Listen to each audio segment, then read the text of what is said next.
Hey guys, it's been a while, hasn't it? This is JLG823 back with a video which is going over actually Windows 10 because I downloaded the technical preview. I wasn't so sure about it at first because many people were saying drivers and such didn't work. However, I figured out that this was not the problem at all. Windows 10 basically works exactly like Windows 8.1. Everything that was for Windows 8.1, I have downloaded and have had no problems whatsoever. And to be honest, I enjoy Windows 10 a lot more than I thought I would at first. So Windows 10 has a couple of cool features that I'm glad they added back the start bar from Windows 7 and kind of made it to where you can customize your own stuff. And so I've got basically some stuff that I use just sitting right here. Many people said NVIDIA drivers didn't work, which I figured out was not actually the case at all because as you can see, once this loads, I can open up both of the things and it'll tell you.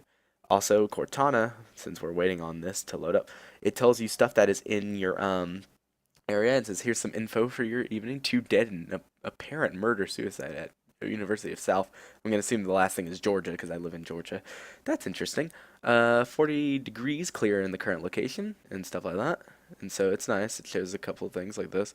And so I looked up this earlier. I was like, are you better than Siri? I think we're both pretty clever. And it either answers with that or it answers with it's like making a comparison between Windows and Apples, which was actually a decent joke. I'm surprised they added something like that. Cortana, I don't use her that much. I actually just really enjoy this, like, ask me anything like the star bar right here because I could literally type in, oh yeah, Fallout, and so it would come up right there, or Steam. And so I find this a lot more helpful than the little Windows 8 thing where you go to the top, swipe right, go down kind of stuff. That took too much.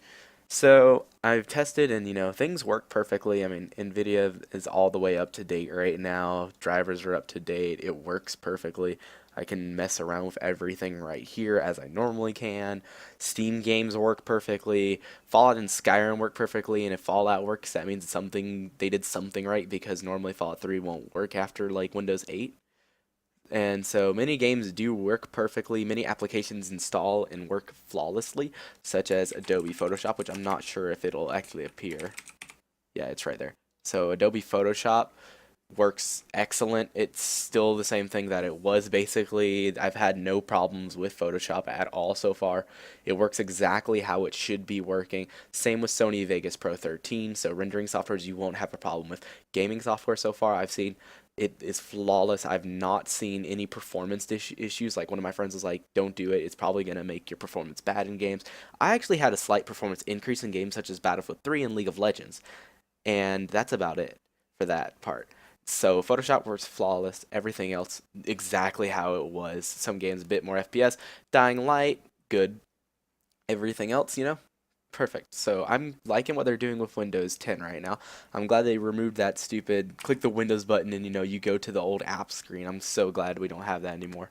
And so, in case you're wondering, what if I open, like, for example, the store and you click on it? It's now in a window, which is so much better than having to go to an entirely different screen in order to download things from the store. Even though I personally don't, some people may. San Andreas is right there for $7. All right, next thing.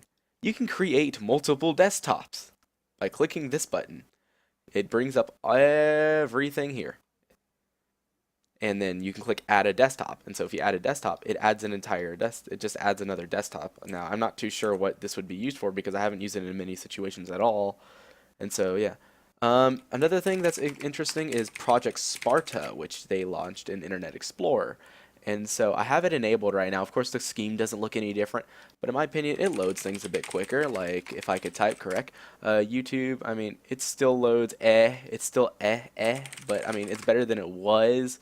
It's not completely slow anymore. It would actually be like, I'd rather use Internet Explorer than I would Firefox. My main is, of course, Google Chrome because it's just a lot easier to use. And so, one other thing that I can think of is, say, for example, I've got all my homework on here, so why not do an example of this?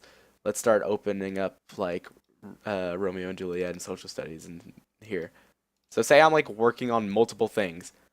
I love this feature, the four screen thing. Holy, it's so helpful. It has been so helpful because I'll normally have like a music video or something on like the bottom right hand screen, my homework on the left full screened, and then like over here in the top, I'd have like the research I was doing for it. It helps a lot, and I can definitely tell that it'll help for content producers because you can have like Adobe Photoshop while also working in After Effects and things like that. So I find that to be very helpful. And so that's all the features that I can name that are very important right now, to me at least. Those are the features that I like, and also Facebook messages. Anyways, new notifications. They've got this over here, which is basically a notification tab. And so it says, how useful were your results? And I'm going to close Google now. Anyways, how useful were your results? I click on this and the Windows feedback pops up. So it's like, how useful were your results when you use search from the start menu? Very useful. And so you type them a reply saying, oh, it was very useful, it helped me in this sort of way, and stuff like that. So you can always give them feedback onto what they should add and what they should change. So far, I believe the technical preview is amazing.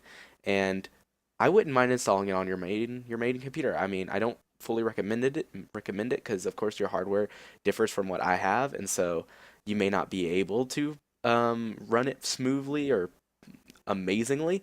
But if you think that Windows 10 is something that you would want right now, Technical Preview is still out there and it's still doing really well. And I fully support Windows 10 right now because I don't see anything really bad about it. All I see is improvement that Microsoft is doing. Thank you guys for watching, and I'll see you guys in the next review. Peace.